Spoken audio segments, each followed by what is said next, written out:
Welcome to the Renaissance spirit. America, a land renowned for its grand proclamations of liberty, justice, and boundless opportunity. A republic forged from rebellion, yet now I write not with admiration, but with concern.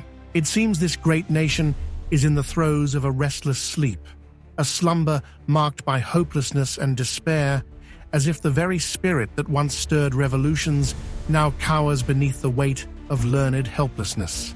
I, Marcus Tullius Cicero, address to you not from the confines of ancient Rome, but from beyond the chasm of time. Why? Because my heart aches at the spectacle before me. This once vibrant republic I admired from afar now appears fractured, beset by a lethargy of spirit. The very essence of civic engagement, civitas, has withered under the illusion of helplessness, and I, in my eternal devotion to the virtues of republicanism, cannot stand idly by. The philosopher Seneca once said, "The mind that is enslaved to fear cannot be free," and I fear that the minds of many Americans have become so enslaved. You, the architects of your democracy, have allowed the edifice to crack and crumble. Yet this is not a permanent condition, no, this is a temporary stupor, a passing malaise. But to overcome it requires vigilance, action, and most of all, courage. That is why I address you today, to stir the embers of your dormant passion and rouse you from this self-imposed sleep before it becomes an irreversible coma. Now, I do not claim that your hopelessness is unjustified. Indeed, the challenges you face today are formidable, and the very fabric of your society appears to be unraveling. But what troubles me most is not the external threats, but the internal resignation, the learned helplessness. Yes, you have learned to believe that your voice does not matter, that the problems are too vast for one person to make a difference. I'm here to tell you, nothing could be further from the truth. You see, I have witnessed the rise and fall of empires. I have seen republics teeter on the brink of collapse, only to be pulled back by the determination of a few. And if history has taught me anything, it is this: no nation, no republic is doomed unless its people abandon it. It is not too late for you, America, to shake off this torpor. But first, you must confront the truth of your present condition. In the next part, we shall examine the state of the American psyche in greater detail. And let me warn you, it will not be a comforting reflection, yet it is a necessary one if you are to reclaim your sense of purpose, of belonging, and of hope.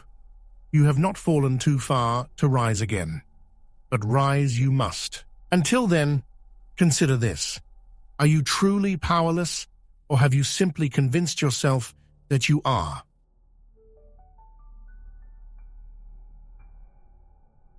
The Trump era, much like the decadent days of Rome, has left deep fissures in the psyche of America.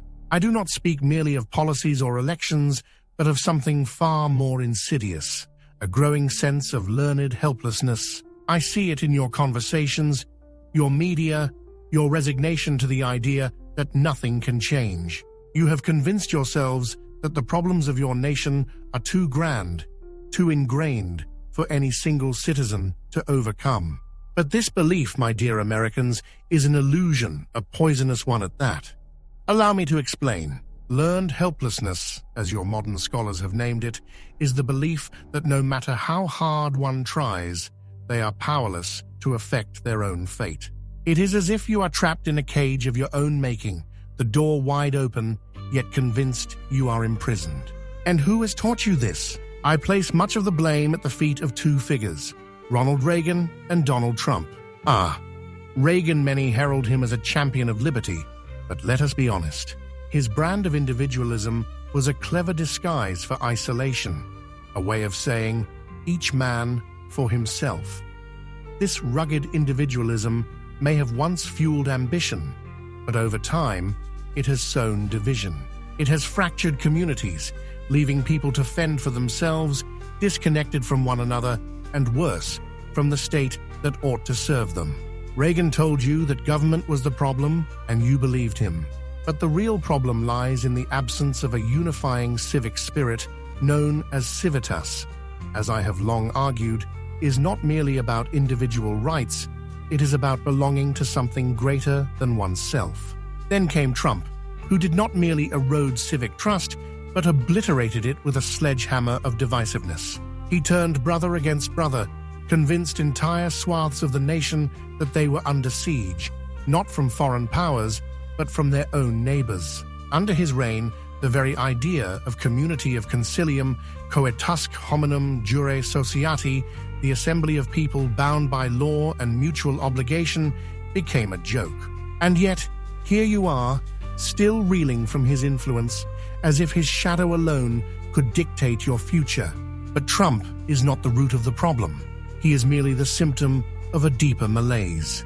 Americans, overwhelmed by their circumstances, have grown disillusioned, not just with their leaders, but with the very idea of civic engagement. I explore budget cuts in government spending, and particularly on education cuts and cuts to civics as a prime reason in one of my other videos as to why Americans are so disillusioned. Watch that next. You see, when individualism is taken to an extreme, it breeds isolation. People no longer feel a sense of duty to one another, and without that, civitas falters. The consequence? A nation where more and more people feel overwhelmed, depressed, and hopeless. And yet, I refuse to believe that this is your fate. There is an antidote to this despair, and it lies in the very foundations of the Republic, both yours and mine. It lies in civic virtue. Yes, my friends, the virtue of participating in public life, of caring for your fellow citizens, of engaging in the assembly. Civitas is more than just a concept. It is a way of life, a means by which individuals can reclaim their sense of agency. You are not isolated islands adrift in a sea of indifference. You are members of a republic bound together by mutual obligations, and in this bond, you will find your strength. But how? How can you overcome the learned helplessness that has taken root so deeply? The answer, I shall argue in the next part, lies in reconnection with one another, with your communities, and with the places that foster those connections. America, your problem is not one of magnitude, but of disconnection. And I shall show you how to rebuild those vital ties. For now, ask yourselves, is the isolation you feel truly inescapable, or is it simply the result of a fractured civic spirit? And if it is the latter, how might you begin to heal it?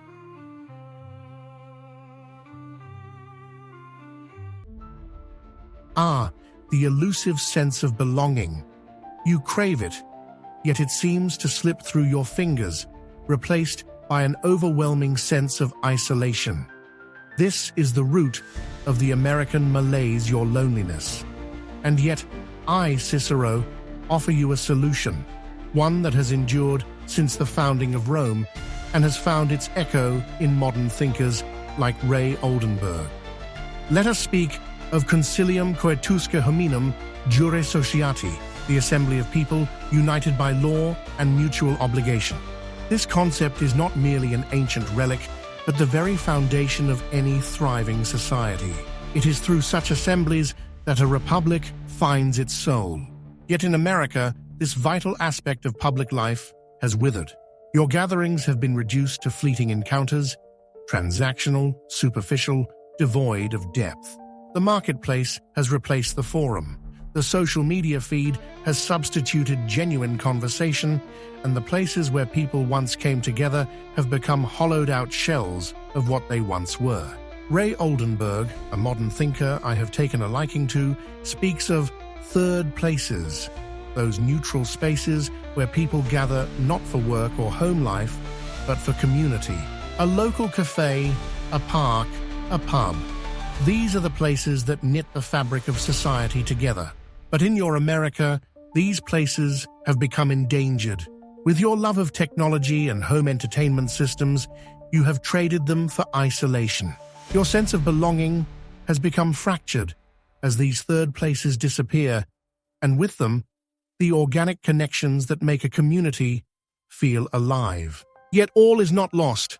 You can rebuild these spaces, not just physically, but spiritually.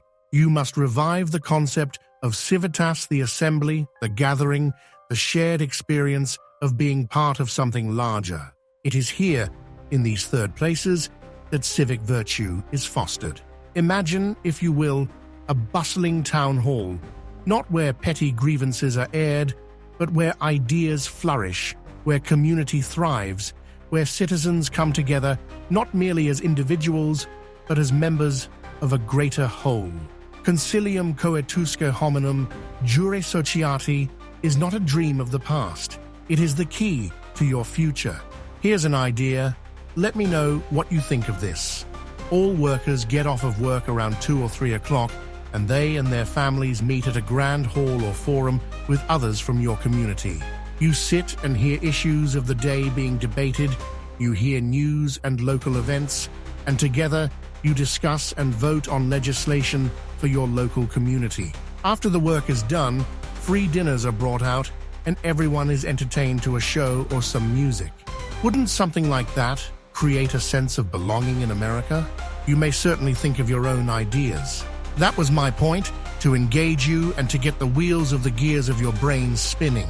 You can now truly be a reasoned, compassionate member of society with your creativity unbound. Every community needs its third place, a space where people feel they belong. It is here that you can begin to heal the divisions that have torn your nation apart. It is here that you can reclaim your sense of agency, of purpose. The process begins not with grandiose actions, but with simple steps. Visit that local cafe, attend that town meeting, volunteer at a local homeless shelter or at a community event. You will find, as I have found in Rome, that when people come together, something magical happens. They remember that they are not alone.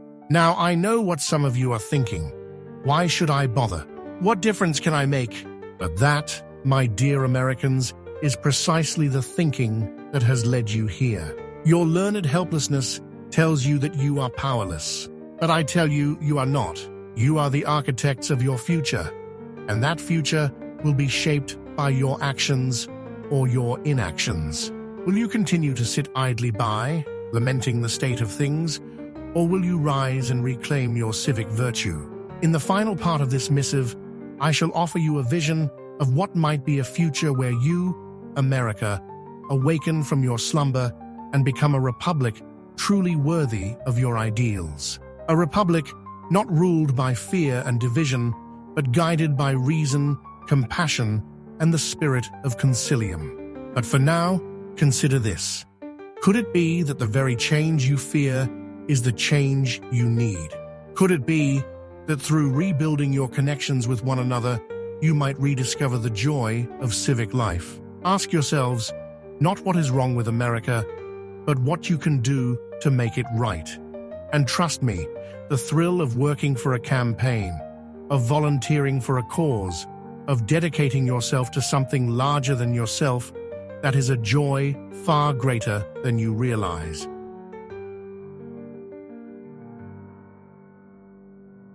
And now, America, you stand at the precipice. You've heard my words. You've reflected on your disconnection, your sense of isolation, your learned helplessness. But what now? What is to be done with this new awareness? Some of you may still hesitate, clinging to the comfort of cynicism, afraid to step into the unknown. Let me say this plainly. The fear of change is your greatest enemy. But fear, like helplessness, is a shadow that can be dispelled with light, specifically the light of reason, compassion, and civic duty. Let me remind you, America, that change is the very essence of life. As Heraclitus said, the only constant in life is change, and yet you cling to the old ways as if they will protect you from the uncertainties of the future. Trump's divisiveness, Reagan's cold individualism, these are not the traditions worth preserving. The only tradition worth upholding is that of continuous improvement, of progress, of adaptation for the betterment of all. It is in your very nature as a republic to evolve, to rise above your past failures, and to forge a new path. Do not fear this change. Embrace it, with the grace of a wise statesman, with the courage of a soldier on the front line, with the compassion of a community leader dedicated to the common good. You see, fear makes you small. It traps you in a cycle of hopelessness, where each passing day feels like an endless parade of defeats. But change, oh change, is the lifeblood of any great nation. You fear what you do not understand, but I tell you this: change is not your enemy. Stagnation is. Stagnation is the breeding ground of tyranny, of despair, of civic collapse, as I discuss in my other videos, is the reason you find yourselves paralyzed, unable to act, trapped in a state of helplessness. But there is a way forward, and it begins with a simple yet profound act: dedicating yourselves to the well-being of your fellow citizens. I call this civitas a commitment, not just to yourself, but to the greater good. When you volunteer for a cause, when you work on a campaign, when you fight for justice, you are not merely performing a task, you are reinvigorating your soul. You are rediscovering the joy of belonging, of making a difference. There is no greater experience or thrill than that of working side by side with your fellow citizens for a purpose larger than yourself. It is here, in this work, that you will find hope. And if you do feel hopeless, in America, please call 988. Number may vary in other countries. Think of the thrill of knocking on doors for a cause you believe in, of standing at a rally, of speaking to your neighbors about what matters most. Every step you take toward civic engagement, toward community, chips away at that wall of learned helplessness. You begin to see the world not as a place of immovable obstacles, but as a dynamic arena where you, yes you, have the power to create positive, reasoned, and compassionate change. And oh, what a joy it is to be part of something larger than yourself. We are all the same family, our DNA 99.9% the same, and our place in history since the dawn of man to his eventual ascendancy or downfall will be down to you and the decisions you make now. You, the architects of this republic, must seize this moment. You cannot let democracy die in America, as I discuss in my other videos. And your choices in November will determine if you even combat climate change or live with its ever dire consequences. For my friends, the two are inexorably linked. And with that, the sustainability and habitability of the entire world. I urge you to cast off your fear of change. At this time and place in the history of man, you must confront your destiny with fortitude and grace, with reason as your guide and compassion for all of humanity and the living world as the primary motivations for your beliefs and actions. For you of the precipice for which I speak, this is your time. This is your moment. Embrace it with magnanimity, with reason, with compassion, and most importantly, with grace. A nation cannot thrive if its people are paralyzed by fear and inaction. You must be the ones to lead it forward, to become the torchbearers of a new era of civic virtue, of concilium coetusque hominum jure sociati, where every citizen is a part of the grand assembly that shapes the future, and all peoples are treated with the human dignity, rights, and respect they deserve, no matter where they live or where they were born. So, America, what will it be? Will you continue to give in to hopelessness, to retreat into the shadows of helplessness? Or will you rise with all the courage and compassion of your forebears and create a republic worthy of your highest ideals? The choice is yours. Posterity and I, your humble guide, will be watching. In our next section, I shall speak of the thrill of civic engagement and how it ties into what we at Renaissance Spirit call the citizen experience, a life where civic duty is not a burden, but a joy, where the spirit of the Renaissance, the spirit of renewal and progress, becomes your guiding star. Until then, remember, you are the architects of your future, and it is through action, not despair, that you will rebuild this great nation.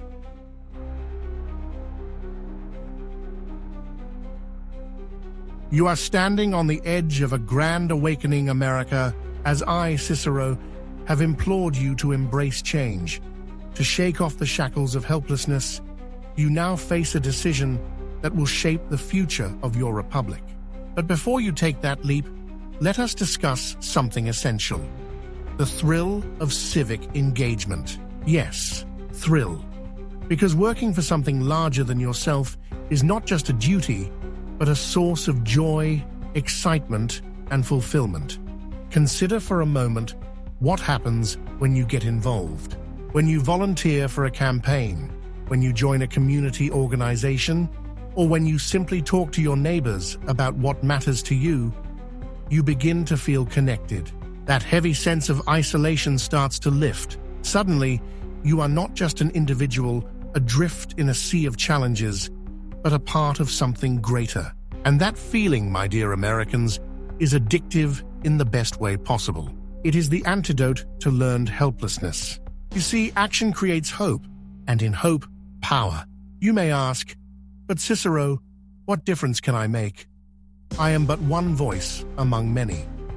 But here is where the irony lies, for it is precisely that thinking that ensures nothing changes. You, who feel powerless, are in fact the very power that drives the republic forward.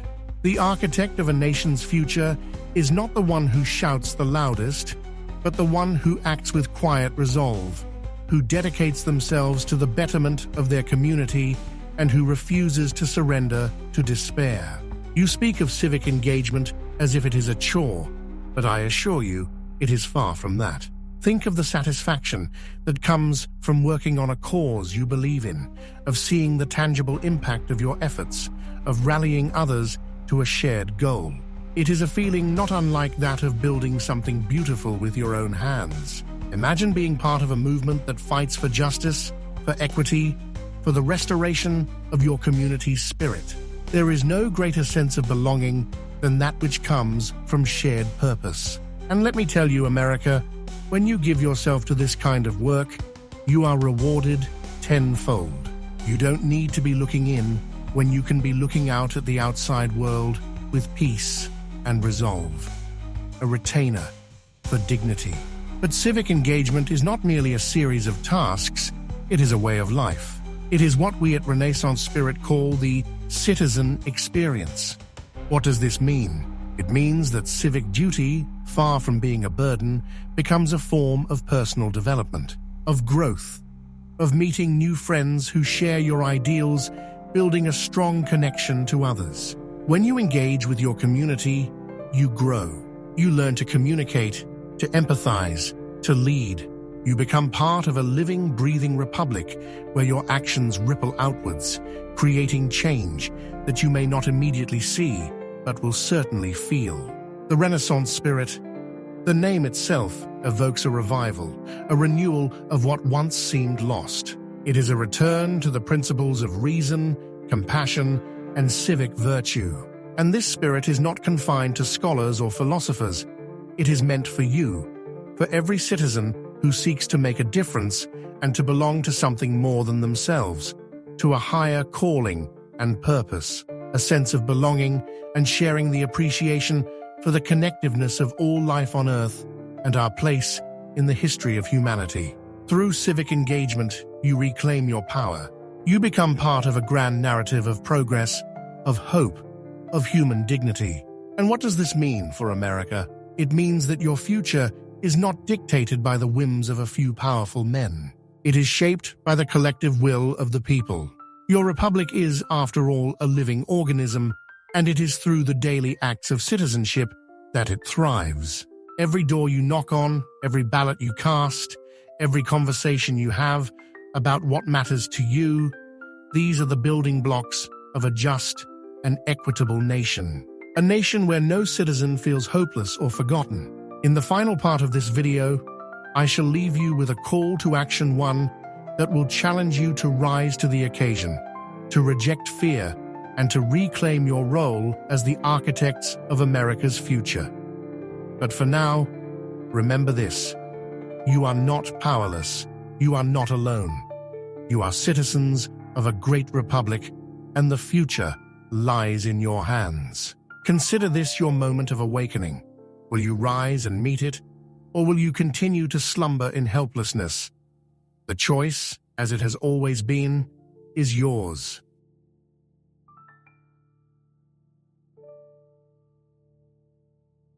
And now, America, we reach the culmination of this discourse. You have heard my plea, felt the tug of civic responsibility, and perhaps glimpsed a spark of hope where once there was only despair. But I must now ask you, what will you do with this knowledge? Will you allow it to slip through your fingers, or will you grasp it firmly and use it to awaken yourself and your nation from its slumber? You stand on the precipice of a great renewal, a renaissance, if you will, and it is in your hands to guide it. The decline of the American psyche in recent years, this malaise of learned helplessness, is not a terminal condition. It is a momentary setback, a test. And here lies the irony. Though you feel powerless, you are anything but. You are the architects of your republic's future. Every action you take, no matter how small, contributes to the shaping of this great experiment called democracy. Consider what America could be if you took up this mantle of civic virtue. Imagine a nation where citizens are not merely observers, but participants, where you do not shy away from political discourse, but engage with it thoughtfully and passionately. Imagine a country where people rally around shared ideals of justice, equality, and compassion. A nation where the public square, the concilium coetusque hominum jure sociati, is once again alive with debate, progress, and a deep sense of belonging. And imagine what it would feel like to be part of that. To wake up every day knowing that your actions, however small, contribute to the greater good. Think of the sense of pride and accomplishment that comes from volunteering for a campaign, or from organizing a local event, or from simply speaking to your neighbors about the future you wish to see. Civic engagement is not a chore. It is a thrill, an adventure, a journey toward becoming the best version of yourself and your nation. At the Renaissance Spirit, we speak of the citizen experience, that vital connection between individual growth and collective responsibility. In dedicating yourself to the Republic, you discover more about yourself. You learn resilience, patience, and the art of persuasion. You become a leader, not only in your community, but in your own life. This is the essence of civitas, the flourishing of both the individual and the state, intertwined in a dance of mutual benefit. Do not fear this change, America. Embrace it.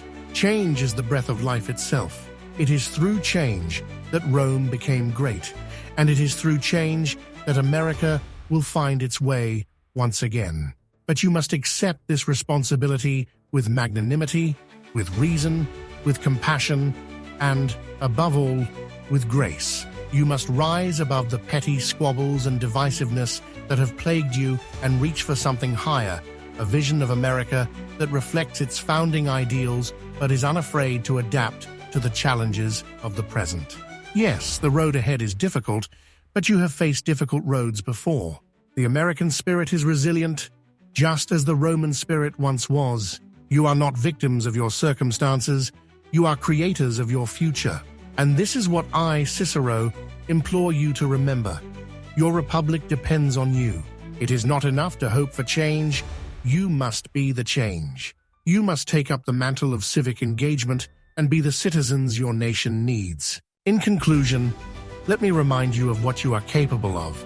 You have the power to shape your destiny, to wake from your learned helplessness, and to build a nation that is just, equitable, and compassionate.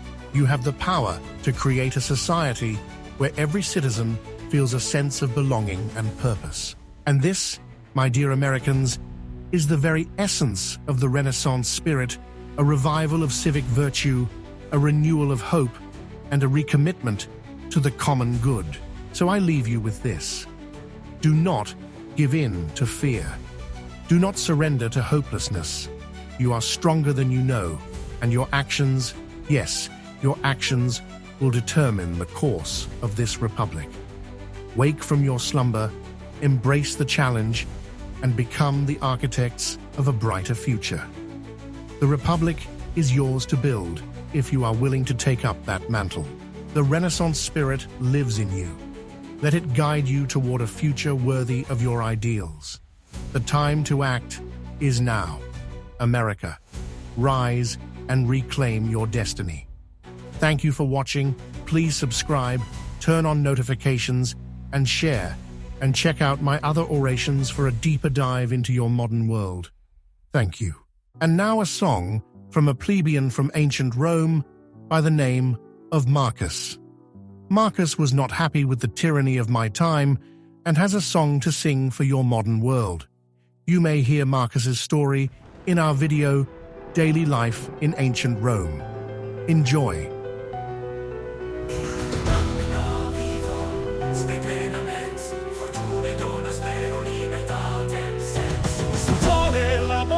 Insomni sfolo, in Dio odierno, futura contemplò.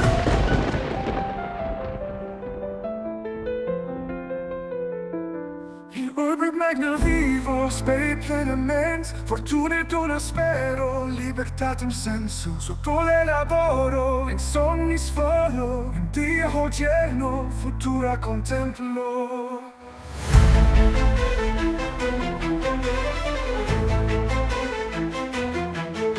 Non opus est nobis, alio casare. A dream of fortunes gives the sense of freedom. Under the sun I toil in dreams, I soar in today's light, I ponder the future.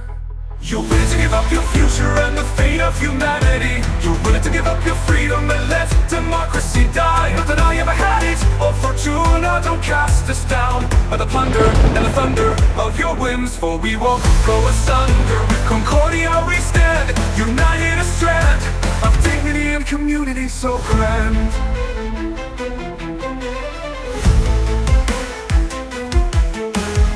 In foro clamors, in domo spes, vita quotidiana, in studies veritas, futurum intur, qui nos expectas, heri exemplum, cras concilium. In the forum, the clamor, at home, the hopes, everyday life, in studies, the truth. I gaze at the future, what awaits us? Yesterday an example, tomorrow a plan. You're willing to give up your future and the fate of humanity. You're willing to give up your freedom and let democracy die. Not that I ever had it, or fortuna, don't cast us down by the plunder and the thunder of your winds. For we won't go asunder, with concordia we stand, united a strand of dignity and community so grand.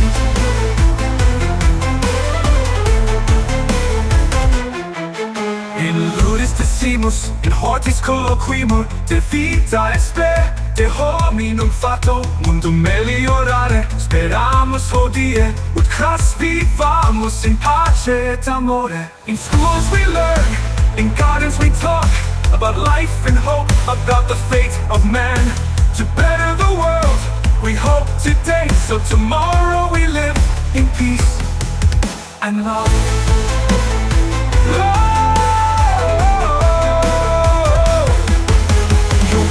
Your future and the fate of humanity. You're willing to give up your freedom and let democracy die. Not that I ever had it, or fortuna, don't cast us down by the plunder and the thunder of your winds. For we won't go asunder, with concordia we stand, united a strand of dignity and community so grand.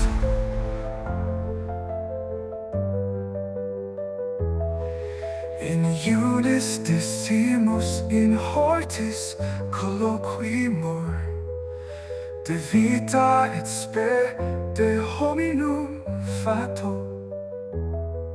Mundum meliorare, speramus hodie, ut cras vivamus in pace et amore. In schools we learn, in gardens we talk, about life and hope, about the fate of man. To better the world, we hope today, so tomorrow we live in peace and love. Nocte sub cielo, sider aspecto, fortunam precor, futura retexo. Ecce mundus cras nostra est potestas, melius facere, manus in manibus.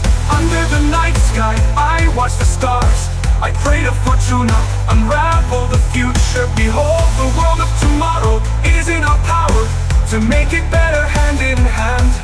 In magna vivo, spe plena mens, fortuna dona spero, li libertatem sensu, sub sole laboro, in somnis volo, in die hodierno futura contemplo. Non opus est nobis, aliot Caesar, a dream of fortune's gifts, the sense of freedom. Under the sun I toil, in dreams I soar, in today's light I ponder the future. You're willing to give up your future and the fate of humanity. You're willing to give up your freedom and let democracy die. Not that I ever had it, oh Fortuna, don't cast us down, but the plunder and the thunder of your whims, for we won't go asunder. With Concordia we stand, united a strand of dignity and community so grand.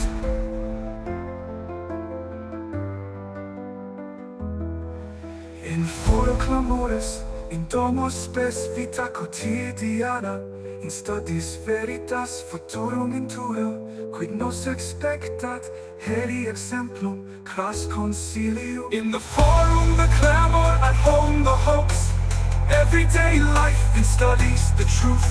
I gaze at the future, what awaits us, yesterday an example, tomorrow a plan. You're willing to give up your future and the fate of humanity. You're willing to give up your freedom and let democracy die. Not that I ever had it, oh Fortuna, don't cast us down, by the plunder and the thunder of your whims, for we won't go asunder. With Concordia we stand, united a strand of dignity and community so grand.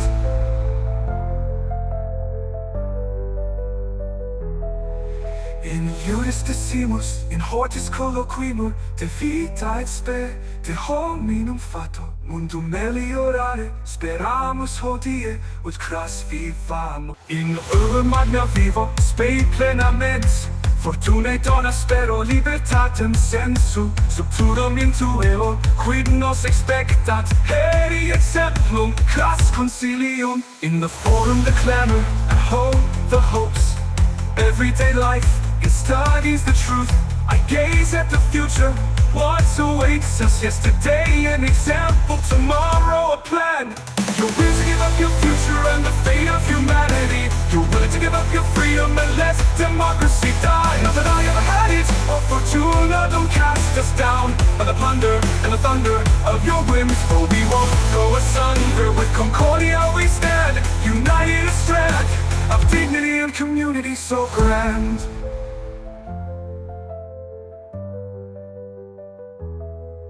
In horo clamores, in domo spes vita quotidiana, in studiis veritas futurum intueor, quid nos expectat, heri exemplum, cras concilium. In the forum the clamor, at home the hopes, everyday life, in studies the truth.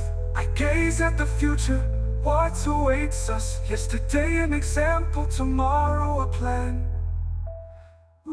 You're willing to give up your future and the fate of humanity. You're willing to give up your freedom and let democracy die. Not that I ever had it, oh Fortuna, don't cast us down, by the plunder and the thunder of your whims, for we won't go asunder. With Concordia we stand, united a strand of dignity and community so grand. To build a future may we wake from slumber, we don't need another Caesar.